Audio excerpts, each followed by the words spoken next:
ब्रह्मा विष्णु महेश अजर अमर नहीं है। इनका भी आविर्भाव अर्थात जन्म तथा तिरोभाव अर्थात मृत्यु होती है। प्रमाण के लिए देखिए देवी भागवत महापुराण। ब्रह्मा, मैं, विष्णु और शिव, यह तुम्हारी प्रभाव से जन्मवान है। हम तो जन्मवान है, हमारा तो जन्म होता है और मरते हैं, नित्य नहीं है, हम अविनाशी नहीं है। फिर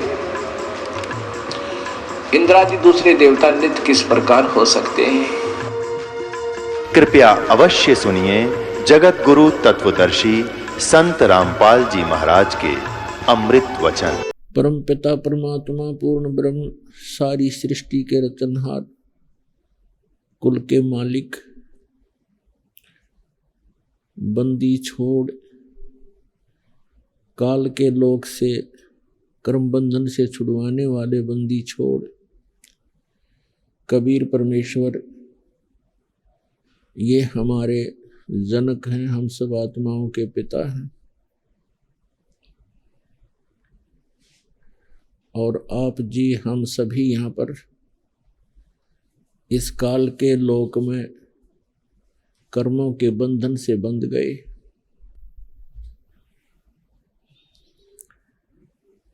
हम अपनी भूल के कारण, गलती के कारण यहाँ फंस गए। यहाँ हम बहुत कष्ट उठा रहे हैं। कोई जीव सुखी नहीं, किसी को अगले पल का पता नहीं कल आपका क्या होगा, एक सेकंड के बाद आपके साथ क्या घटना घटेगी। इसके बावजूद भी हम चिंतित नहीं होते। इसका कारण क्या है? इसके विषय में परमात्मा ने स्वयं आकर ज्ञान दिया है। वो परमात्मा चारों युगों में आते हैं, यथार्थ ज्ञान स्वयं ही बताते हैं और कहते हैं कि कबीर ये माया अटपटी, सब घट आन अड़ी, और किस किस को समझाऊं, या कुएं भांग पड़ी। अपनात्मा विचार करने की बात है कि हम प्रतिदिन देखते हैं कहीं फ्लड आ जाता है, सैकड़ों की संख्या में मानव मर जाते हैं, कहीं सूखा गिर जाता है, हाहाकार मच जाती है, कहीं भूकंप आ जाता है, कई बार तो लाखों की संख्या में जनहानि हो जाती है। और शेष बचे हुए कभी चिंता नहीं करते कि जहां आप बैठे हो, क्या ये स्थान वैसा ही नहीं है जो जहां पर ये घटनाएं घट गई। तो आप जी को यानी हम सबको ये चिंता क्यों नहीं बनती? क्योंकि हमारे ऊपर इस काल भगवान के भांग का नशा है, और नशे में व्यक्ति कितनी भी भयंकर उसके सामने घटना होनी हो, वो चिंतित होता ही नहीं। इस भांग के नशे को उतारने के लिए परमात्मा ने यथार्थ ज्ञान, सूक्ष्म वेद, तत्व ज्ञान रूपी एंटीबायोटिक, ये प्रवचन स्वयं आकर के जानकारी दी। और इनके सुनने से, कानों के माध्यम से ये अंदर डोज जाती है। ये डोज लेने से हम सतर्क होते हैं, हमारे यहाँ भांग का नशा उतर जाता है और तब हम चिंतित होते हैं। तब हम इतना चिंतित होते हैं, चिट्टी भी मर जाती है तो भी दुखी होते हैं। कोई कुत्ता अनजानपने में आपकी गाड़ी के नीचे भी आकर मर जाता है, उससे भी चिंतित होते हैं। काफ़ी देर तक आत्मा परेशान रहती है। अब देखिए बेचारा चला गया, और एक दिन हमने भी ऐसे ही चला जाना है। ये बातें हमें फिर रह रह कर याद रहने लग जाती हैं। भगवान ज़्यादा याद आता है, और इस प्रकार फिर हम यहाँ से सत्साधना करके और यहाँ के भौतिक सुखों की इच्छा समाप्त करके हम वहाँ चले जाएंगे जहाँ जाकर जीव सदा सुखी रहता है, जहां मृत्यु नहीं होती, वृद्धावस्था नहीं है, कोई रोग शरीर में नहीं होता, ऐसा स्थान है वो सत्यलोक। और उस सत्यलोक की नकल यहाँ काल भगवान ने, सरपुरुष ने भी कर रखी है, जिसमें स्वर्ग महास्वर्ग बना रखे। अब डुप्लीकेट वस्तु तो डुप्लीकेट ही होती है। इतना अंतर समझो जैसे एक बूरा कोट रखी हो, बूरा चीनी से बूरा बना रखी हो, एक थैली में बूरा रखी हो या कटोरे में, और दूसरे कटोरे में नमक रखा हो। अब दोनों देखने में एक जैसे हैं, लेकिन उनके टेस्ट में बहुत अंतर है। तो सतलोक तो समझो बुरा है, और यहाँ के जो काल ने बनाए हुए स्वर्ग महास्वर्ग ब्रह्मलोक आदि जितने भी स्थान हैं, ये नमक है। और नमक की बोरी के अंदर, नमक के थैले में कोई चींटी चढ़ जाती है या कीड़ा होता है, वो उस नमक के टेस्ट से ही परिचित होता है, उसी के स्वाद से परिचित है। और उसको कोई ये कहता है कि ये बुरा है तो बुरा ही मान लेता है, क्योंकि जहां भी वो जाता है उसको वही टेस्ट मिलता है। और जो बूरा के कटोरे में, बूरा के थैले में, चीनी के थैले में जो होगा, उसको पता चलेगा फिर टेस्ट क्या है। क्योंकि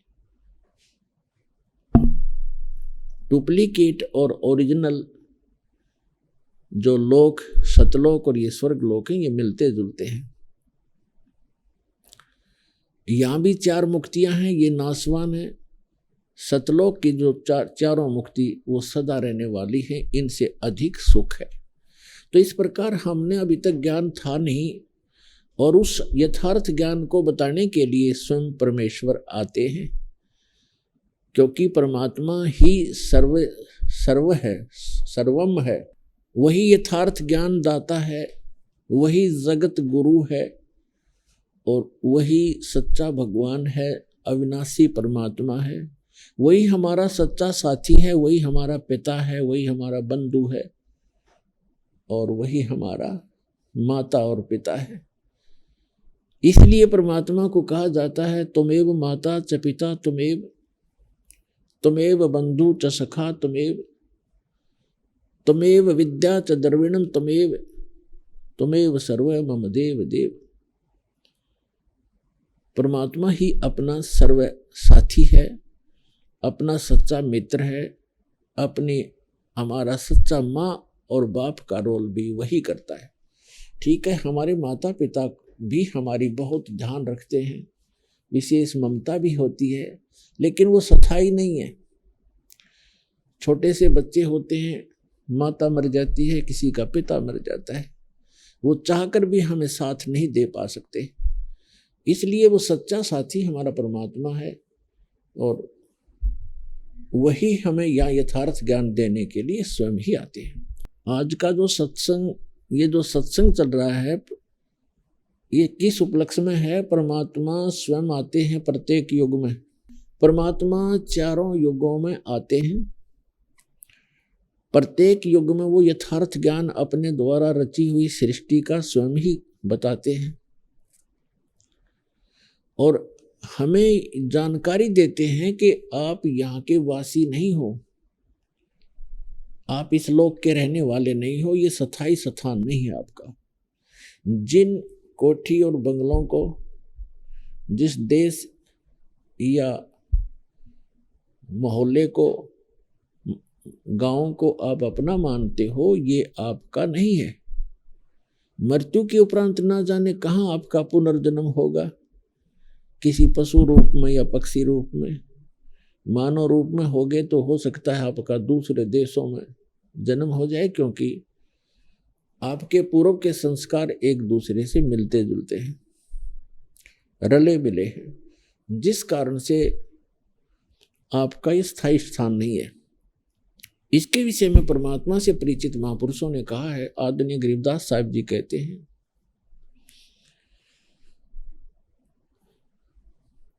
आग गए न बावड़े रहते भी सब जहां, बिन साहेब की बंदगी कहीं ठोड़ ठिकाना ना।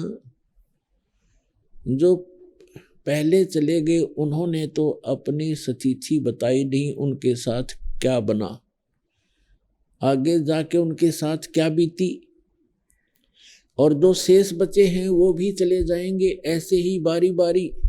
और गरीबदास जी महाराज कहते हैं बिन साहेब की बंदगी, उस सच्चे भगवान की, साहिब मन परमात्मा की, बिन परमात्मा की भक्ति कहीं ठोर ठिकाना ना। तो पुण्यात्माओं, पहले तो हमने ये देखना होगा कि हम किस परमात्मा की भक्ति करें, किस भगवान की, स्वामी की, राम की, खुदा की, गॉड की भक्ति करें। इसके लिए हमने परमात्मा की परिभाषा को समझना होगा। जैसे साहब किसे कहते हैं, राम किसे कहते हैं, प्रभु, स्वामी, मालिक किसे कहते हैं। उदाहरण के तौर पर जैसे एक तहसीलदार भी साहब कहलाता है, एसडीएम भी साहब कहलाता है, डिप्टी कमिश्नर और कमिश्नर, मंत्री, मुख्यमंत्री, प्रधानमंत्री, ये जितने हैं सभी साहब कहलाते हैं। लेकिन प्रत्येक साहब की शक्ति में, क्षमता में, सामर्थ्य में अंतर है। और ये हैं सभी साहब, स्वामी हैं, मालिक हैं। तहसीलदार एक तहसील का स्वामी है, राम है, साहब है। एसडीएम एक डिवीजन का, अपने क्षेत्र का अपना जो जॉब है उसका। और डिप्टी कमिश्नर एक जिले के अंदर साहब है, कंट्रोलर है। कमिश्नर 4-5 डिस्ट्रिक्ट्स के ऊपर होता है। और मंत्री एक स्टेट का, राज्य का, एक विभाग का होता है स्वामी, साहब, मालिक। और मुख्यमंत्री उन सभी मंत्रियों के ऊपर भी साहब होता है, वो केवल एक राज्य का, एक टुकड़े का होता है।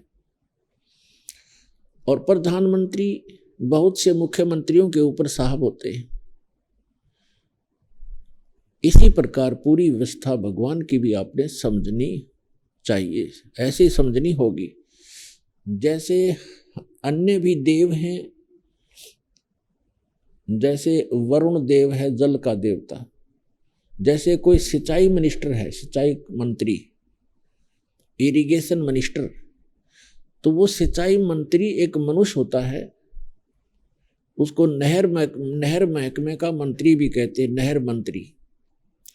तो ऐसे नहर मंत्री नहीं है, वो मनुष्य मंत्री है, जिसके अंतर्गत सभी सिंचाई स्रोत आते हैं, वो उनका कंट्रोलर होता है। इसी प्रकार जैसे विद्युत मंत्री होता है, बिजली मंत्री, तो वो बिजली नहीं होता, वो मनुष्य होता है। ऐसे ही हमारे देव हैं, जैसे कुबेर देवता है, कुबेर ये वित्त मंत्री है। और जंगल के देवता हैं, जितने भी फॉरेस्ट हैं उसके अंतर्गत आते हैं। ऐसे ही जितने ये पृथ्वी हैं, जैसे ऊपर के लोकों में ग्रह हैं, इनका भी, इनकी कंट्रोलर एक देवी पृथ्वी देवी है। वो पृथ्वी मिट्टी नहीं है, वो एक देवी है, नर आकार की है। ऐसे ही सूर्य देव है। ये सूर्य जो आग का गोला, ये देव नहीं है, वो सूर्य एक देवता है, नर आकार है, जिसके अंतर्गत सभी प्रकाश स्रोत आते हैं। ऐसे एक बहुत घने सूर्य हैं, चंद्रमा है, प्रकाश स्रोत हैं, वो उसके अंतर्गत आते हैं। तो भूल से इस सूर्य को देवता मानकर हम इसी पर अपना केंद्र कर लेते हैं ध्यान कि ये भगवान है, देवता है। और इन सभी देवों के 3 मुख्य देव हैं। वो एक श्री ब्रह्मा जी, दूसरे श्री विष्णु जी और तीसरे श्री शिव शंकर जी। ये 3 लोकों में एक विभागीय मंत्री है। जैसे ब्रह्मा जी रजोगुण विभाग के मिनिस्टर हैं, साहब हैं, मालिक हैं, स्वामी हैं। भगवान विष्णु जी जो हैं ये 3 लोकों के अंदर सतोगुण विभाग के मंत्री हैं और भगवान शंकर तमोगुण विभाग के साहब हैं, राम हैं, मालिक हैं, देव हैं, स्वामी हैं। एक ब्रह्मांड के अंदर ये 14 लोक होते हैं। एक ब्रह्मांड के अंदर 14 लोक हैं। 88,000 खेड़े अलग से बने हुए हैं। सपतपुरी है, ब्रह्मलोक, ऊपर एक गुप्त लोक है, ब्रह्मलोक के ऊपर एक और लोक है। तो ये लोक एक ब्रह्मांड के अंदर ये सूर्य, चंद्रमा, पृथ्वी, स्वर्ग, पाताल, तल, अतल, वितल और श्री ब्रह्मा, श्री विष्णु, श्री शिव जी के लोक, इंद्र का लोक, धर्मराज का, न्यायाधीश का लोक और ऊपर ब्रह्मलोक, दुर्गा जी का लोक, ये कुल मिलाकर गोलोक आदि ये 14 लोक होते हैं। सूर्य है, चंद्रमा है, तो एक ब्रह्मांड के अंदर ये इतनी ही सामग्री होती है। ऐसे ऐसे 21 ब्रह्मांड हैं, उसका स्वामी है ब्रह्म सरपुरुष। श्रीमद् भगवद गीता अध्याय नंबर 15 के श्लोक नंबर 16 और 17 में 3 पुरुष हैं, प्रभु हैं, स्वामी हैं। अब ब्रह्मा विष्णु महेश की तो स्थिति से अपरिचित हो गए हो, अन्य देवों की स्थिति से भी परिचित हो गए हो कि ये कितने साहब हैं, कितने स्वामी हैं, कितने मालिक हैं। और इनका पिता जो है ये 21 ब्रह्मांड का साहब है, ब्रह्मा विष्णु महेश का पिता, यानी 21 ब्रह्मांड में जितने प्राणी हैं ये इसी की संतान है। देवता इसी से उत्पन्न हुए, आगे इन देवों से देव हुए, उन आगे संतान हुई, ऐसे। तो 21 एक ब्रह्मांड की मैं आपको व्यवस्था बता दी और 21 ब्रह्मांड हैं इस सरपुरुष के। श्रीमद् भगवद गीता अध्याय नंबर 15 के श्लोक नंबर 16 में 2 पुरुष हैं, सरपुरुष और अक्षर पुरुष, और 17 में है तीसरा अन्य है जो इनसे अलग है, वो परम अक्षर पुरुष है, उसे परम अक्षर ब्रह्म भी कहते हैं। सरपुरुष कहो या सरब्रह्म कहो, और इसको सीधा ब्रह्म भी कहते हैं। ब्रह्म की परिभाषा आपको बताएं, ब्रह्म क्यों कहते हैं इसको। लेकिन ब्रह्म का अर्थ तो साब ही होता है, भगवान होता है, परमात्मा होता है। लेकिन अब जैसे किसी भी विभाग में आप देख लीजिए या कोई भी व्यवस्था देखें, जैसे बकरे पालता है कसाई, उनका साहब है, मालिक है। लेकिन वो किस टाइप का साहब है तो उनका मालिक स्वामी है, उसके अंतर्गत हैं, उनका जो चाहे सो वो कर सकता है। लेकिन वो साहब होते हुए भी उसका नेचर कैसा है, उसकी ड्यूटी कैसी है, उसका कर्तव्य क्या है, ये प्रत्येक साहब के कर्तव्य में अंतर है। इसी प्रकार समझो कि ये जो काल है ये उस कसाई जैसा साहब है और इसके 21 ब्रह्मांड हैं जिसमें हम सबको रोक रखा है। इसका कर्तव्य कैसा है, फिर भी ये साहब है। और ब्रह्मा विष्णु महेश इस ब्रह्म के सरपुरुष के ये 3 मुख्य शक्तियां हैं इसकी, जो इसकी यहाँ व्यवस्था बनाए रखते हैं। जैसे कसाई ने बकरे पाल रखे हों, बकरे बकरियां, उनमें 3 नौकर छोड़ रखे हों। एक उनको बाहर से लाता है मोल और वहाँ छोड़ देता है, दूसरा उनको चरा कर लाता है, सारा दिन उनकी देखभाल करता है, और तीसरा शाम को जितने चाहिए कसाई को निकाल ले जाता है। ऐसी ड्यूटी दे रखी है ब्रह्मा विष्णु महेश को इस काल भगवान ने, क्योंकि इसको श्राप लगा हुआ, इसने गलती कर रखी है। 1 लाख मानव शरीरधारी प्राणियों के ये शरीर से निकले हुए गंध को नित आहार करता है। ऐसे ही ये जैसे ब्रह्मा जी से प्रेरित होकर किसी भी प्राणी इसके रजोगुण प्रभाव से संतानों उत्पत्ति करते हैं, श्री विष्णु जी सतिथि बनाए रखते हैं और शंकर जी हमें मारकर इस काल कसाई के पास भेज देते हैं। ये व्यवस्था यहाँ की है। और फिर भी ये स्वामी है, साहब है, ब्रह्म है, मालिक कहलाता है। अब जैसे हमने देखा, जैसे कोई जैसे एसपी ऑफिस में जो भी स्टाफ काम करता है तो उनके लिए वो बार बार ये नहीं कहते कि एसपी साहब ने ऐसे बोला है। उसके जो हेड क्लर्क, अन्य जितने भी क्लर्क या कोई और जो कर्मचारी होते हैं, एक दूसरे से कहते हैं कि साहब ने ऐसे बोला है। उनके लिए अंडरस्टूड है साहब मतलब एसपी साहब, वो बार बार एसपी साहब नहीं कहते।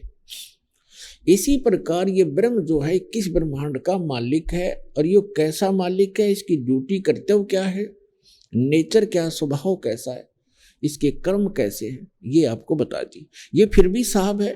तो यहाँ के जितने भी ऋषि मुनि थे, इन्होंने ब्रह्म कहना शुरू कर दिया कि ब्रह्म है, साहब है। ये साहब यानी ब्रह्म प्रसिद्ध हो गया ये, और इसी को पुरुषोत्तम मान लिया, क्योंकि इसका विकल्प नहीं। इसको पुरुषोत्तम कैसे माना? जैसे श्रीमद् भगवत गीता अध्याय नंबर 15 के श्लोक 16, 17 और 18 में ये निर्णायक ज्ञान दिया है कि 3 पुरुष हैं। एक सरपुरुष है जो गीता ज्ञान देता है, ये 21 ब्रह्मांड का स्वामी है, इसको सरब्रह्म भी कहते हैं। और ये ब्रह्म प्रसिद्ध हो गया, इसलिए हो गया कि यहाँ के इसके अंतर्गत जितने भी ऋषि महर्षि देव हुए हैं, ये इनका साहब है। इसलिए सीधा कहते हैं ब्रह्म एक पावर है, वो निराकार है, वो कभी दिखाई नहीं देता। इसने प्रतिज्ञा कर रखी है कि मैं कभी किसी के सामने नहीं आऊँगा, किसी भी साधना से मेरा दर्शन नहीं हो सकता, ऐसी इसने प्रतिज्ञा कर रखी है। और गीता अध्याय नंबर 7 के श्लोक नंबर 24 और 25 में स्वयं भी स्वीकार करता है, श्री कृष्ण जी में प्रवेश करके बोल रहा है कि अर्जुन मैं कृष्ण नहीं हूँ। ये बुद्धिहीन व्यक्ति अबुध है, मुझ अव्यक्तम को व्यक्तिम आपनम मनन्ते अबुधा। मुझ अव्यक्त को, अव्यक्त माने मैं गुप्त रहता हूँ, अपनी योग माया से छुपा रहता हूँ, मैं कभी किसी के समक्ष नहीं आता। ये मेरा अटल घटिया नियम है, अनुतम। और ये मुझे श्री कृष्ण मान रहे हैं व्यक्ति रूप माया, मैं कभी नहीं आता ऐसे, कभी के किसी के समक्ष नहीं होता। गीता अध्याय नंबर 11 के श्लोक नंबर 47 और 48 में कहता है कि अर्जुन जो आपने ये मेरा रूप देखा विराट, ये है मेरा ओरिजिनल रूप, ये असली रूप मेरा ये है काल का। और मेरे इस रूप, मेरे दर्शन इससे पहले ना आप किसी को हुए, आपसे पहले, और ना आज्ञा हो सकते, ना किसी जप से, ना तप से, ना किसी वेदों में वर्णित विधि से, ना किसी क्रिया से। इस मेरे दर्शन नहीं कर सकता, इस रूप के दर्शन नहीं कर सकते। रूप के दर्शन करना मतलब भगवान प्राप्ति। तो वेदों में वर्णित विधि से परमात्मा प्राप्ति नहीं हुई। इन ऋषि महर्षियों ने झक मार लिए, समाधि लाला देख ली, और ओम का नाम इनका टॉप मोस्ट मंत्र है, फाइनल मंत्र है, इसका जाप करके देख लिया, ये वेदों में लिखा है। तो वेदों में वर्णित विधि से ये कहता मैं मिलूंगा ही नहीं किसी से। तो इन्होंने आप पर डिफाइन कर दिया, गॉड इज फॉर्मलेस, परमात्मा निराकार है। तो यहाँ जो प्रसंग चला है कि ये इसके अंतर्गत सभी के लिए साफ प्रसिद्ध हो गया, ब्रह्म हो गया, ब्रह्म है, सर्वशक्तिमान है। इस 21 ब्रह्मांड के लिए सर्वशक्तिमान है ही ये। गीता अध्याय नंबर 15 के श्लोक 16 में 2 पुरुष बताए, सरपुरुष और अक्षरपुरुष। सरपुरुष आपको बता दिया, ये सरब्रह्म कहो, ब्रह्म कहो, 21 ब्रह्मांड का स्वामी है, ये काल कहो, ज्योति निरंजन कहो, ब्रह्मा विष्णु महेश जी का पिता कहो। और 7 संग ब्रह्मांड का स्वामी है अक्षर पुरुष। एक ब्रह्मांड में जो आपको सामग्री बता दी, ये इतनी ही है प्रत्येक में। गीता अध्याय नंबर 15 के श्लोक नंबर 16 में 2 पुरुष बताए, सरपुरुष और अक्षर पुरुष। फिर बताया कि इन दोनों के अंतर्गत जितने भी प्राणी हैं वो सब नाशवान है, स्थूल शरीर उनके नाशवान है। जीवात्मा तो वैसे किसी की नहीं मरती, चाहे पशु है चाहे पक्षी है। तो ये स्वयं भी नाशवान है, दोनों सरपुरुष और अक्षर पुरुष। और इनके अंतर्गत जितने प्राणी हैं वो भी नाशवान। अब गीता अध्याय नंबर 15 के श्लोक नंबर 17 में तुरंत कहा है कि उत्तम पुरुष है तू अन्य। पुरुषोत्तम, पुरुषोत्तम, पुरुष माने परमात्मा, उत्तम माने श्रेष्ठ। वो श्रेष्ठ परमात्मा तो इन दोनों से अन्य है, सरपुरुष और अक्षर पुरुष से, और वही परमात्मा कहा जाता है परमात्मा। अब परमात्मा की डेफिनेशन आपको बताएंगे। वो परमात्मा कहा जाता है और वही तीनों लोकों में प्रवेश करके सबका धारण पोषण करता है। अब गीता अध्याय नंबर 8 के श्लोक नंबर 1 में अर्जुन ने पूछा कि हे भगवान, आपने 7वें अध्याय के 29वें श्लोक में जिस तत्परम के विषय में कहा है कि उस तत्परम को जानकर, सारे अध्यात्म ज्ञान को समझकर और सभी कर्मों से परिचित प्राणी केवल जरा और मरण से छूटने का, मोक्ष पाने का ही प्रयत्न करता है। यह संसार की किसी वस्तु की डिमांड नहीं रखता, इच्छा नहीं रहती। तो किम तत्परम, 8वें अध्याय के प्रथम मंत्र में अर्जुन ने पूछा गीता जी में कि किम तत्परम, वो तत्परम कौन है, क्या है। 8वें अध्याय के 3रे श्लोक में गीता ज्ञानदाता ने कहा कि वो परम अक्षर ब्रह्म है, यानी गीता ज्ञानदाता से अन्य है वो। तो गीता अध्याय नंबर 15 के श्लोक नंबर 17 में उस परम अक्षर ब्रह्म के बारे में बताया कि उत्तम पुरुष है तू अन्य, परमात्मा इति उदाहरत ये लोक तर्यमाविश्य विवृति अवैश्वर। गीता अध्याय नंबर 15 के श्लोक नंबर 18 में गीता ज्ञानदाता कहता है कि जितने प्राणी मेरे अंतर्गत हैं 21 ब्रह्मांड में, उनसे मैं श्रेष्ठ हूँ, उनसे तगड़ा हूँ, उनसे शक्तिशाली हूँ। इसलिए मैं लोक और वेद में, लोक वेद में, लोक इस 21 ब्रह्मांड का भी एक लोक कहलाता है। जैसे एक राज्य है, स्टेट, और पूरा भारत में 30 लगभग 29-32 राज्य हैं, ये सारा मिलाकर भी देश है। तो ये क्या कहता है कि मेरे 21 ब्रह्मांड में जितने भी प्राणी हैं यो मेरा लोक है। और वेद के जानने वालों ने ब्रह्म और वेद ओम नाम का जाप फाइनल मान रखा। तो ये कहता है कि ये एक दंत कथा है, लोक वेद है। जैसे हम लोक वेद के आधार से ब्रह्मा विष्णु महेश जी को अविनाशी मानते थे, इनके कोई माता पिता नहीं थे, ये थी दंत कथा। लोक वेद जो सत्य नहीं था, यथार्थ ज्ञान इसके विपरीत था। तो यहाँ ये कहता है लोक वेद के आधार से, दंत कथाओं के आधार से मैं पुरुषोत्तम प्रसिद्ध हूँ, क्योंकि मैं जितने प्राणी मेरे अंतर्गत है इनसे श्रेष्ठ हूँ, इनसे तगड़ा हूँ, मजबूत हूँ, इसलिए मैं पुरुषोत्तम प्रसिद्ध हूँ। लेकिन उसने 15वें अध्याय के 17वें श्लोक में स्पष्ट कर ही दिया है कि उत्तम पुरुष है तू अन्य। उन तीनों दोनों से, सरपुरुष और अक्षर पुरुष से कोई और है श्रेष्ठ परमात्मा।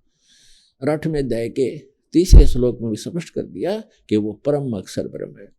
और 18वें अध्याय के 62वें श्लोक में गीता ज्ञानदाता स्वयं कह ही रहा कि अर्जुन तू सर्वभाव से उस परमेश्वर की शरण में जा, उसकी कृपा से तू परम शांति को और सनातन परम धाम को प्राप्त होगा। और गीता अध्याय नंबर 2 के श्लोक नंबर 12 में, गीता अध्याय नंबर 4 के श्लोक नंबर 5 और 9 में, गीता अध्याय नंबर 10 के श्लोक नंबर 2 में ये स्वयं का स्वीकार करता है कि अर्जुन तेरे और मेरे बहुत जन्म हो चुके हैं। गीता ज्ञानदाता, तू नहीं जानता, मैं जानता हूँ। और मेरी उत्पत्ति को ये देवता लोग भी नहीं जानते, क्योंकि ऋषि नहीं जानते, क्योंकि ये मेरे से उत्पन्न हुए। तो 21 ब्रह्मांड में जो भी प्रजा है ये सारी ब्रह्म से ही उत्पन्न हुई है। और दुर्गा और इसके संयोग से फिर आगे नर नारी करके अपने आप परिवार बनते चले गए। तो यहाँ जो प्रसंग चल रहा है कि ये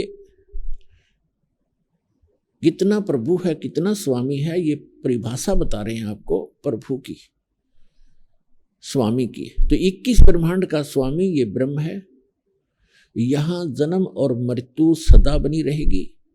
इसको श्राप लगा हुआ है 1 लाख मानव शरीरधारी प्राणियों का आहार करने का, जिसके लिए इसने व्यवस्था कर रखी है। जन्म और मृत्यु सदा रहेगी इसके लोक में। यहाँ से निकल जाएंगे उस परम पिता परमात्मा के बताए मार्ग अनुसार साधना करके मर्यादा में रहते हुए हम यहाँ से निकल जाएंगे, तो फिर ऐसे स्थान पर चले जाएंगे जहाँ जन्म मृत्यु नहीं होती। यहाँ तो आपने जाना पड़ेगा। आप चाहे अपने आप को कितना ही व्यवस्थित मान रहे हो और कितना सुख मान रहे हो बेटे और बेटियों का, कार और कोठियों का, ये आपकी नहीं है। आपका कब समझ में आवेगी, ये तो आपकी भक्ति और आपकी आस्था पर निर्भर करता है। ये स्थान आपका नहीं है। आज याद कर लो, और चाहे फिर जिस दिन वो टाइम आओगा आपका जाने का, फिर याद कर लियो। उस समय कुछ नहीं बनेगा।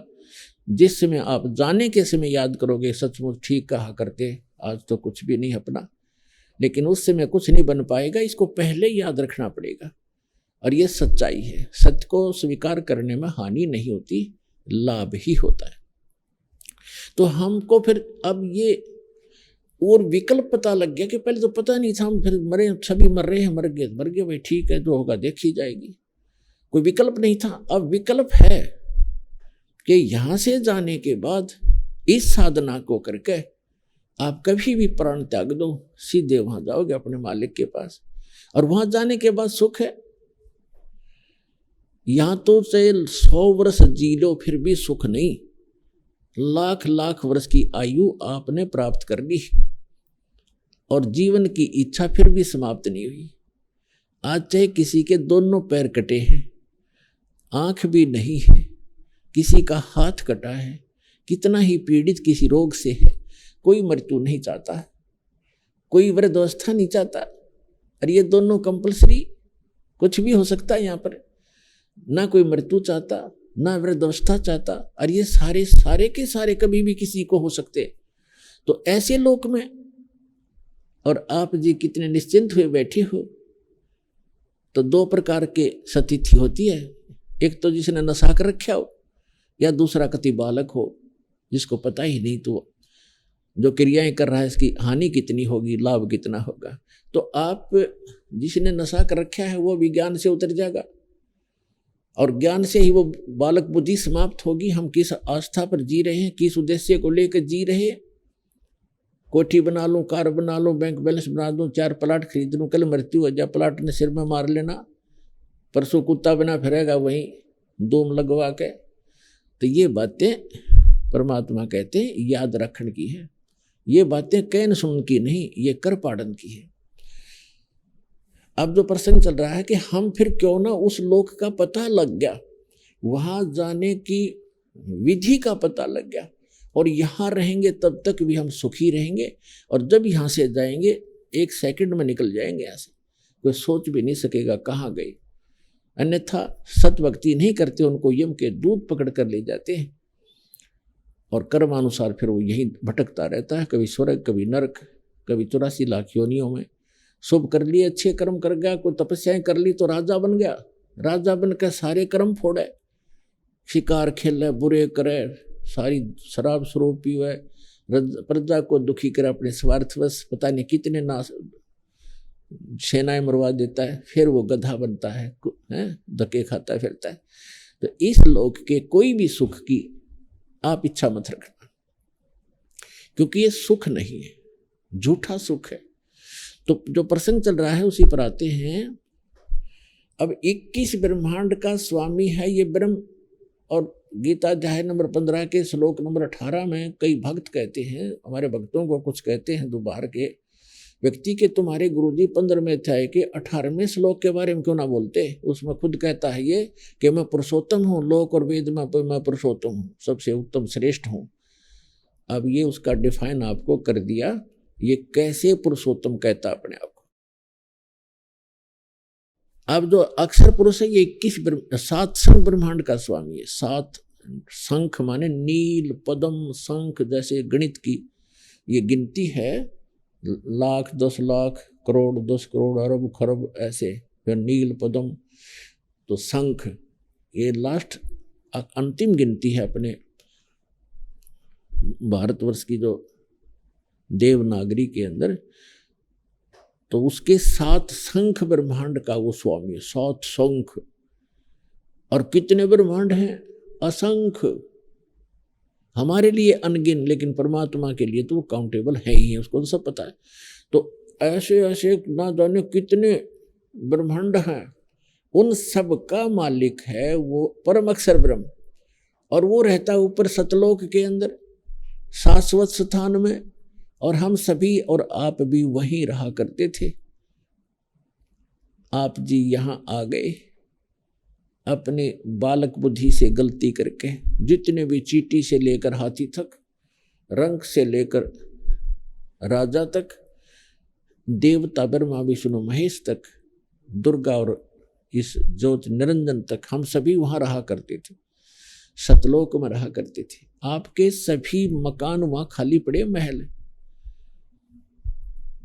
आपने यहां तो आप प्रत्येक प्राणी चाहता है कि बड़ी कोठी हो, जिसको भी जरा सी कोई पोस्ट मिल जाती है या जिसके पास कोई पैसे अपने पेट के निर्वाह से ज्यादा हो जाते हैं, तो उसकी वृत्ति क्या होती है, बढ़िया कोठी बनाऊं, चारों तरफ पार्क हो, आगे बाग बगीचे हो, उसमें झरने बह रहे हो, झूले डाल रखे हो। आपने देखा ये नकली सुख या ट्राई करते हैं बनाने की, कोई छोटा मोटा अच्छी पोस्ट हो, उसके कोठी में कि तो झूला लग रहा है, कि तो छोटे मोटे फुहारे लग रहे हैं, कोई पार्क बना रखा है।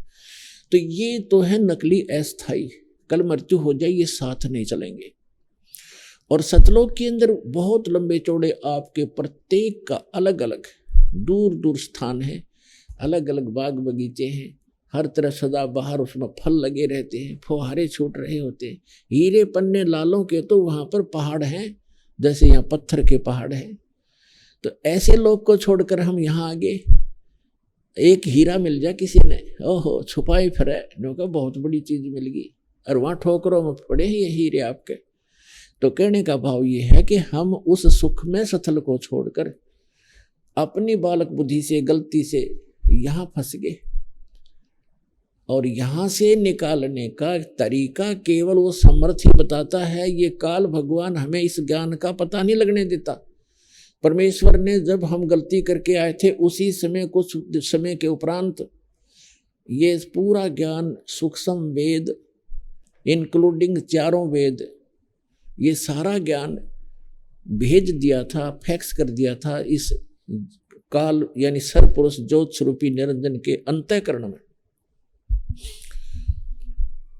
और इसने जब अपने आप, जैसे किसी को उल्टी गिरती है, उसके बस की बात नहीं रोक ले, जैसे छींक आती है तो छींकों को रोक नहीं सकता कोई, तो इसी प्रकार परमात्मा ने ऐसी व्यवस्था करके इसके शरीर में भेज दिया। कुछ समय के बाद इसने ऐसे ही छींक आई और एकदम ये चारों वेद बाहर आ गए, समुद्र के ऊपर गिर गए, एक सुंदर सुसज्जित ट्रे के ऊपर। इसने ये चारों वेद उठाए, ये कम एक ही वेद था ये, इसने उसको पढ़ा, फिर इसने देखा कि इसके अंदर उस परमात्मा की पूरी जानकारी है, उस सतलोक की जानकारी है, वहाँ की व्यवस्था की जानकारी है, और मेरे अंतर्गत जितने प्राणी हैं इनको वो पता लग गया तो सब भाग जाएंगे, और तेरे को श्राप लगा, इसको श्राप लगा है इसकी गलती से 1 लाख मानव शरीरधारी प्राणियों का नियत आहार करने का। तो इसको इस उद्देश्य से इसने उस सूक्ष्म वेद का वो पार्ट, वो अंग उसको निकाल दिया उसमें से, जिसमें उस लोक की जानकारी और उस भक्ति की विधि थी, वो थी भले ही कोड वर्ड्स में।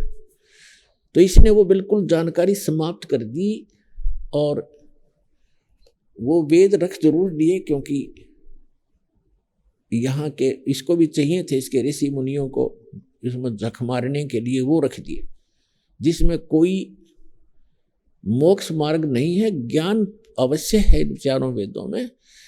और मंत्र अपने अपने सत्र का छोड़ दिया, ओम मंत्र छोड़ दिया, बाकी खत्म कर दिया। तो जिस कारण से इस कंप्लीट स्पिरिचुअल नॉलेज को, यानी सारे दातम ज्ञान को, और कंप्लीट मेथड ऑफ वर्शिप को, वे ऑफ वर्शिप को, कंप्लीट कोर्स, पूर्ण ये मोक्ष भक्ति मोक्ष मार्ग को, मोक्ष विधि को, और संपूर्ण कर्मों की जानकारी देने के लिए, इन सब को बताने के लिए वो परमेश्वर स्वयं आता, उस अक्षति को पूर्ति करने के लिए। और जो आज हम सत्संग सुन रहे हैं, ये उसी उपलक्ष्य में है कि वो परमात्मा आज से लगभग 600 वर्ष पूर्व सन 1398 में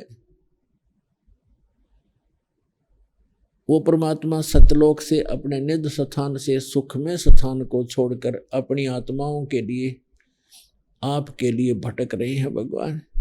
वहाँ से चलकर यहाँ भारतवर्ष की काशी शहर में, भारतवर्ष की नगरी काशी में एक लहर तारा नामक तालाब के अंदर एक कमल के फूल के ऊपर आकर विराजमान हो गए सतलोक से चलकर। और फिर वहां से एक नीरू नीमा नाम के जो निसंतान थे पति पत्नी, वो उठा ले गए। परमात्मा की परवरिश की लीला उन्हीं के माध्यम से हुई। और वो जुलाहे थे, कर्म से जुलाहे थे, जिस कारण से परमात्मा भी जुलाहा कहलाए। वो भी वही कर्म करते थे, क्योंकि परमात्मा, जैसे बहुत बार दास बताता रहा है कि परमात्मा हमारी 3 स्थिति में हम सबकी केयर टेक करता है, देखभाल करता है। एक स्थिति में तो परमात्मा सतलोक में एक बहुत बड़े गुम्बज के अंदर, मंदिर नुमा एक बहुत बड़ा गुम्बज है, उसके मध्य में एक सिंहासन पर विराजमान है, तख्त पर, सिंहासन पर, तख्त पर, और सिर पे मुकुट है मालिक का। ऊपर एक बहुत बड़ा सफेद छत्र है। वहां जैसे राजा विराजमान होते हैं ऐसे बैठे हैं, और उनके एक रोमकूप में करोड़ सूर्य करोड़ चंद्रमा मिला दे,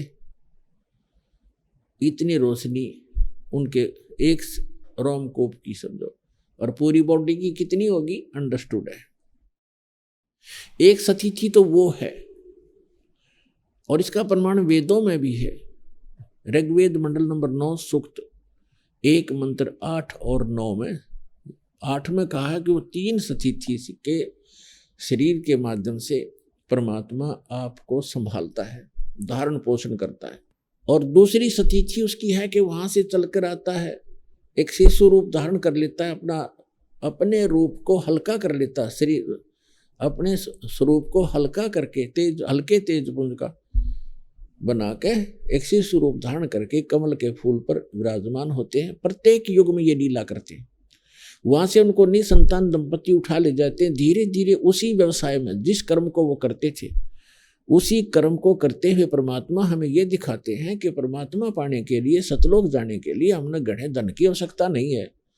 फिर भी आपके संस्कार में ज़्यादा भी है तो उसको सदुपयोग करें, दुरुपयोग ना करो, उसमें भूला नहीं। परमात्मा की भूल नहीं गिरनी चाहिए, चाहे कितना धनी हो, चाहे कितनी बड़ी पोस्ट हो। उसको याद रखना चाहिए कि मृत्यु भी होती है, यहाँ से जाना भी होता है, तो तब फिर वो व्यक्ति गलती नहीं करता। तो दूसरी स्थिति ये परमात्मा के, वो चारों युगों में आते हैं और ऐसी लीला करते हैं। और तीसरी स्थिति यह है कि वो जब चाहे कभी भी एक साधु महात्मा का रूप बना करके या कोई भी रूप बना करके अच्छी आत्माओं को मिलते हैं, उनको सत उपदेश देते हैं, सतलोक ले जाते हैं, वापस छोड़ते हैं, उनको अपने से परिचित कराते हैं। फिर वो महापुरुष परमात्मा को साक्षात देखकर वहाँ जहाँ वो रहता है उस सारी व्यवस्था को देख करके, और जो विधि वो बताता है उनको भक्ति करने की, क्योंकि वो जगत गुरु भी है, तो वो संत उसी साधना को करते हैं जो भगवान बताते हैं। ऊपर से देख कर भी आते हैं, फिर वो आंखों देखा वर्णन भी अपनी अमृतवाणी रूपी एफिडेविट लिख जाते हैं, और जो साधना वो करते हैं वह भी वर्णित कर देते हैं। लेकिन उसको हम समझ नहीं पाए, क्योंकि हम दूसरे रंग में अज्ञान से परिपूर्ण होते हैं, और अन्य साधना करके ही हम अपना मोक्ष समझते रहते हैं, जिस कारण से हम भगवान और उन महापुरुषों, परमात्मा और परमात्मा से परिचित महापुरुषों के अमृतवाणियों को नहीं समझ सके और ना सदग्रंथों को समझ सके। तो परमात्मा कहते उनमें से किन किन को मिले हैं भगवान, जो तीसरी स्थिति में आते हैं कि कभी भी आकर के किसी साधु संत महात्मा का रूप बना करके किसी भी अच्छी आत्मा, दृढ़ आत्मा, अच्छी भक्त को, दृढ़ भक्त को मिलते हैं, उनको तत्व ज्ञान, यथार्थ ज्ञान से परिचित कराते हैं। तो उनमें से कौन कौन है जो दास के नॉलेज में है? आदरणीय धर्मदास साहिब जी बांधवगढ़ वाले, आदरणीय मलुकदास साहिब जी, आदरणीय नानक साहिब जी जो सिख धर्म के प्रवर्तक हैं, जिनको भगवान सीधे आके जिंदा महात्मा के रूप में मिले हैं इस कलयुग में। आदरणीय दादू साहिब जी, आदरणीय गरीबदास साहिब जी, गांव छुड़ानी, जिला झज्जर, हरियाणा वाले। आदरणीय गीता दास साहिब जी, गांव खेखड़ा, अब तो जिला बागपत हो गया बताते हैं, पहले जिला मेरठ था, उत्तर प्रदेश वाले। और आदरणीय स्वामी रामानंद जी ब्राह्मण थे, पंडित, बड़े विद्वान, वेदों के और गीता के माने जाते थे, काशी में रहते थे, 5 वर्ष की आयु में परमात्मा उनको मिले थे। तो इन महापुरुषों को परमात्मा मिले और उनको सचखंड लेकर वापस छोड़ा, उस सुख में स्थान पर ले गए जहां के गुणगान ये दास कर रहा है कि वहां जाने के बाद जीव की कभी जन्म मृत्यु नहीं होती, लेकिन वहां जाने की एक विधि है स्थायी स्थान पाने की। वैसे तो सभी महापुरुष गए, उन्होंने सब ने यही कहा कि भगवान हमें यही रख लो, तो परमात्मा ने उनसे कहा कि बच्चों ऐसे नहीं रख सकेंगे, आप जाइए, आपको ऐसे मंत्र देंगे, आप शीघ्र ही धनी हो जाओगे सत भक्ति करके, और उस भक्ति की शक्ति से आप यहाँ आ सकोगे। तो उन्होंने ऐसा ही किया, भक्ति की जो यथार्थ भगवान ने बताई थी, और सतलोक चले गए, अपना आंखों देखा, जो भी विवरण था, जो साधना उन्होंने की, जो सतखंड जैसा है वहाँ जैसी स्थिति है, वो अपनी अमृत वाणी में उन्होंने बोल बोल के लिखवा दी। तो उनमें से कौन कौन से हैं वो महापुरुष आपको बता दिए। ये महापुरुष हैं जिनको परमात्मा मिले और उस सतलोक में लेकर गए, फिर वापस छोड़ा। उनमें से स्वयं परमात्मा ने जो ज्ञान दिया था वो आदरणीय धर्मदास साहिब जी ने कबीर सागर, कबीर वाणी, कबीर बीजक रूप में उन परमात्मा के द्वारा बोली गई वाणियों को लिपिबद्ध किया, जो सूक्ष्म वेद है, जिसको तत्व ज्ञान कहते हैं, और जिसके विषय में थोड़ा सा हिंट दिया है कि इसमें श्रीमद् भगवद गीता अध्याय नंबर 4 के श्लोक नंबर 32 में उसमें बताया कि अर्जुन, अभी तक मैंने जो तुझे ज्ञान बताया कि कोई तो देवताओं की पूजा करता है, गीता अध्याय नंबर 4 के श्लोक नंबर 25 से 30 तक बताया कि कोई तो देवताओं की पूजा करता है, कोई स्वाध्याय करके संतुष्ट है, कोई केवल योगी बना हुआ है, योग साधना करके, योगासन करके अपने आप को मुक्त मानता है, कोई प्राण अपान की क्रियाओं को करता है, कोई श्वास की क्रिया करता है, जैसे श्वास बाहर छोड़ रहा है उसको देख रहा है, ध्यान लगा, अंदर लेता है श्वास, उस पर ध्यान रखता है, और कोई स्वाध्याय करता है, कोई अहिंसावादी होकर तीक्ष्ण व्रत करता है, जैसे मुंह पर पट्टी बांध कर नंगे पैरों घूमता है। तो ये सभी अपनी अपनी साधनाओं को पाप नाशक जानते हैं, लेकिन यथार्थ ज्ञान 4 अध्याय के 34वें श्लोक में श्रीमद् भगवद गीता में कहा है कि यथार्थ ज्ञान तो वो परमात्मा ही आकर अपने मुख कमल से बोलता है, वो कंप्लीट स्पिरिचुअल नॉलेज होता है। उसमें 4 अध्याय के 32वें श्लोक में कहा है श्रीमद् भगवद गीता में कि ब्रह्मणे मुखे सच्चिदानंद घन ब्रह्म के ने अपने मुख कमल से बोली वाणी में यज्ञों यानी धार्मिक अनुष्ठानों की जानकारी विस्तार के साथ बताई गई है। आइए अब हम उन श्रद्धालुओं के अनुभव जानते हैं जो जगत गुरु तत्वदर्शी संत रामपाल जी महाराज जी से दीक्षा प्राप्त कर चुके हैं तथा उनके द्वारा बताए गए भक्ति मार्ग पर चल रहे हैं। बहन जी नमस्कार। नमस्कार सर। क्या नाम है जी आपका? जी मेरा नाम नेहा अग्रवाल है। नेहा जी कहाँ से आए आप? मैं पठानकोट पंजाब से आई हूँ। संत रामपाल जी महाराज से कब जुड़े आप? जी मैं संत रामपाल जी महाराज से 17 अप्रैल 2013 में जुड़ी थी। संत रामपाल जी महाराज से नाम दीक्षा लेने से पहले आप क्या भक्ति साधना करते थे? सर संत रामपाल जी महाराज से जुड़ने से पहले हम अन्य देवी देवताओं की भक्ति करते थे, और जो मेरे पेरेंट्स थे हम भोलेनाथ जी के पुजारी थे कह सकते हैं आप। और मेरे पेरेंट्स सुबह 4 बजे उठ के मंदिर धोने जाते थे वहाँ पे, और यही हम सारी देवी देवताओं को पूछते थे, गुरुद्वारा जाते थे, और जो भी रिलीजियस प्लेसेस है हम वहाँ सब पे जाते थे। आप इतनी सारी परेशानियों से गुजर रहे थे, आपका परिवार इतने दुखों से घिरा हुआ था, तो फिर आपको संत रामपाल जी महाराज के बारे में कैसे पता चला?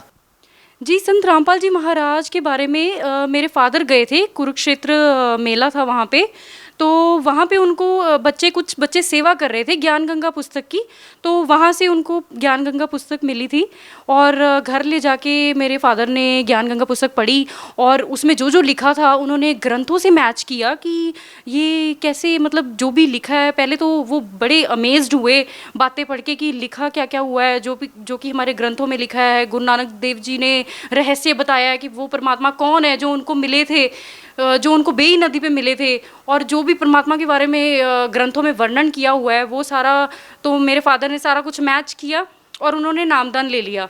आप भक्ति कर ही रहे थे पहले, तो फिर आपने संत रामपाल जी महाराज से नाम दीक्षा क्यों ली? सर ठीक है, हम भक्ति कर ही रहे थे पहले, और वैसे तो अकॉर्डिंग टू मी मेरा ऐसा कुछ नहीं था कि मैं कभी अपनी लाइफ में गुरु बनाऊंगी, क्योंकि मुझे ऐसा लगता था कि वो भी तो हमारे जैसे इंसान ही होते हैं, वो भी एक नॉर्मल पर्सन ही है, उनमें ऐसा क्या खास है। मुझे ऐसा लगता था कि मेरे फादर जो हैं, क्योंकि सबसे पहले मेरे फादर जुड़े थे संत रामपाल जी महाराज से, और उन्होंने नाम दीक्षा ली थी 2008 और 9 में, आई गेस उनको ज्ञान गंगा पुस्तक मिली थी, कुरुक्षेत्र मेले में वो गए थे, तो उस दौरान उन्होंने ज्ञान समझा और उन्होंने नाम दीक्षा ली। बट जब वो घर पे आते थे हमें बताते थे, हमें कुछ नहीं पता लगता था, और मेरा इस चीज़ में बिल्कुल भी इंटरेस्ट नहीं था कि मैं ऐसे साधारण इंसान को, तो ऐसा कुछ नहीं था। नहीं, आप ऐसा क्यों मानते थे कि संत रामपाल जी महाराज साधारण इंसान हैं? आपके क्या थॉट्स थे उस टाइम पर? देखिए, मुझे ऐसा लगता था कि इंडिया में इतने सारे गुरु हैं, ठीक है, तो वैसे ही संत रामपाल जी महाराज है, वो भी एक नॉर्मल इंसान है, तो मुझे तो ऐसे ही लगता था, मुझे उनमें कुछ खास नहीं लगा, क्योंकि ना ही मैंने उनका ज्ञान कभी सुना था, ना ही मैंने उनको देखा था कभी, ना ही मैंने उनके बारे में कोई नेम सुना था, ठीक है। तो आपको संत रामपाल जी महाराज खास नहीं लगे, इसीलिए आप संत रामपाल जी महाराज को एक आम इंसान मानते थे। आपको संत रामपाल जी महाराज खास कब लगे? जी, मुझे संत रामपाल जी महाराज खास तब लगे, उसमें एक लंबी स्टोरी है, जो कि हमारा घर इतना बर्बाद हो चुका था, हमारा घर इतना बर्बाद हो चुका था कि मैं आपको बता नहीं सकती।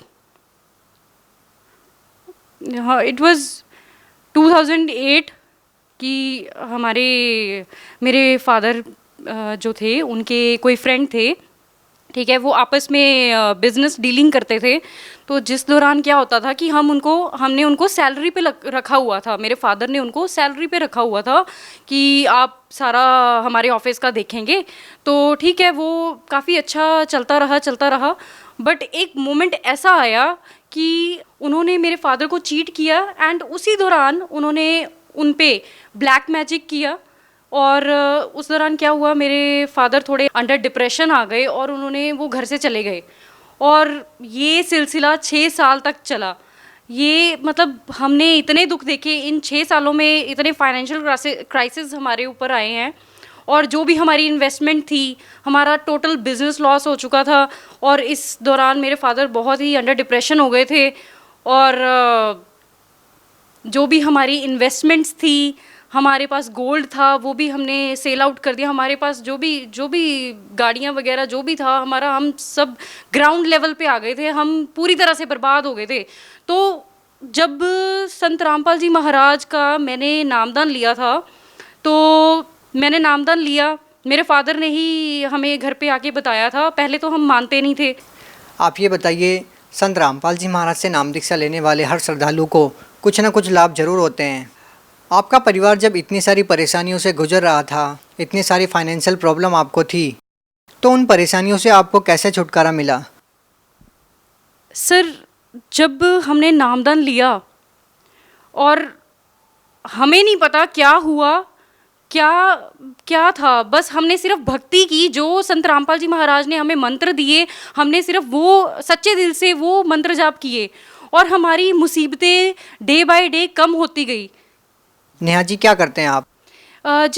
मैंने बैचलर्स इन साइंस किया है, and currently I am preparing for banking and other competitive exams.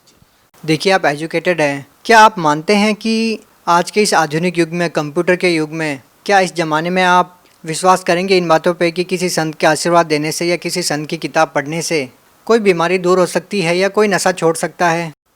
जी, पहले तो नहीं था, पर जैसे ही संत रामपाल जी महाराज से मैंने नाम दीक्षा ली है, तब से मेरे को दृढ़ विश्वास हो गया है कि पृथ्वी पे अगर संत हैं तो वो संत रामपाल जी महाराज हैं, और अगर किसी भी प्रॉब्लम का सॉल्यूशन कोई कर सकता है तो वो संत रामपाल जी महाराज ही कर सकते हैं, और कोई नहीं कर सकता, whether it is related to your health और एनीथिंग एल्स। नेहा जी, यदि संख्या के आधार पर किसी संत की पहचान हो तो शायद हिंदुस्तान में ऐसे बहुत सारे संत हैं जिनके लाखों की संख्या में फॉलोअर्स हैं। आप संत रामपाल जी महाराज को कहाँ पाते हैं? जी नहीं, बिल्कुल भी नहीं। अगर हम कहें कि किसी के फॉलोअर्स बहुत ज़्यादा हैं और वही सही हो सकता है, ऐसा नहीं हो सकता। बिकॉज हमें राइट पाथ फॉलो करना है, हमें ये नहीं देखना है कि क्राउड कहाँ पे है, ठीक है। We don't have to follow the crowd, we have to follow the right path and which is shown by Sant Rampal जी महाराज। नेहा जी, हम देखते हैं कि बहुत सारे ऐसे संत हैं जो कहते हैं कि पाप कर्म नहीं करते, पाप कर्म तो भोगने से ही समाप्त होते हैं, जबकि संत रामपाल जी महाराज जी अपने सत्संग प्रवचनों में कहते हैं कि पाप कर्म कर सकते हैं। दो संतों की बातों में विरोधाभास क्यों है? सर देखिए, जो संत कहते हैं कि साधना से पाप कर्म नहीं कट सकते, इसका मतलब ये है कि उनके पास सच्ची भक्ति नहीं है, इसलिए उनकी थिंकिंग ऐसी है। क्योंकि हमारे गुरु संत रामपाल जी महाराज ने तो ये कहा है कि सच्ची साधना से पाप कर्म कट सकते हैं। किस आधार पर संत रामपाल जी महाराज कह रहे हैं कि भक्ति करने से पाप कर्म कट जाते हैं? सर, संत रामपाल जी महाराज ने वेद और शास्त्र खोल खोल के दिखा रहे हैं वो सबको, गीता, कुरान, बाइबल, गुरु ग्रंथ साहिब, सब में प्रमाण दे रहे हैं कि वो परमात्मा कौन है जिसने 6 दिन में सृष्टि रची और 7वें दिन जाके तख्त पे जा विराजे।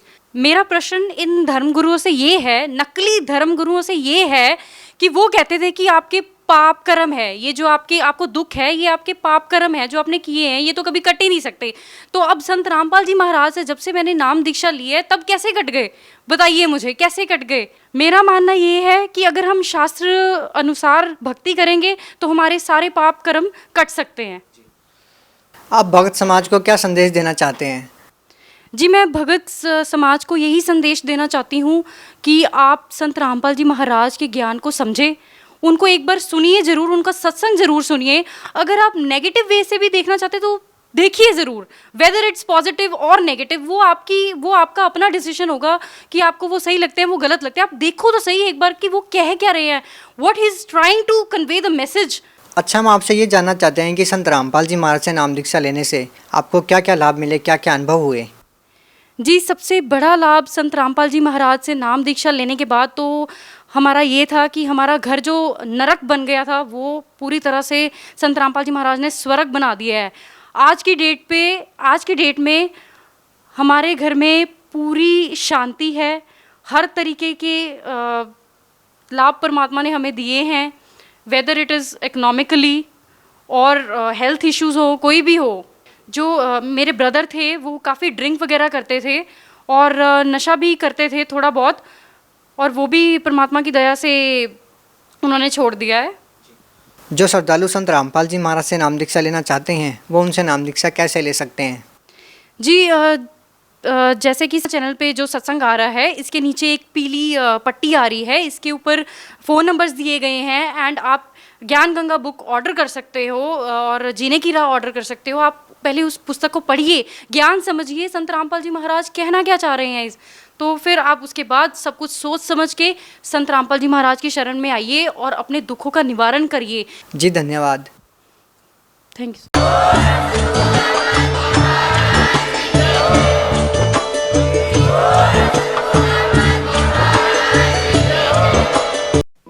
आप सुन रहे थे जगत गुरु तत्वदर्शी संत रामपाल जी महाराज के मंगल प्रवचन। अधिक जानकारी के लिए संपर्क करें।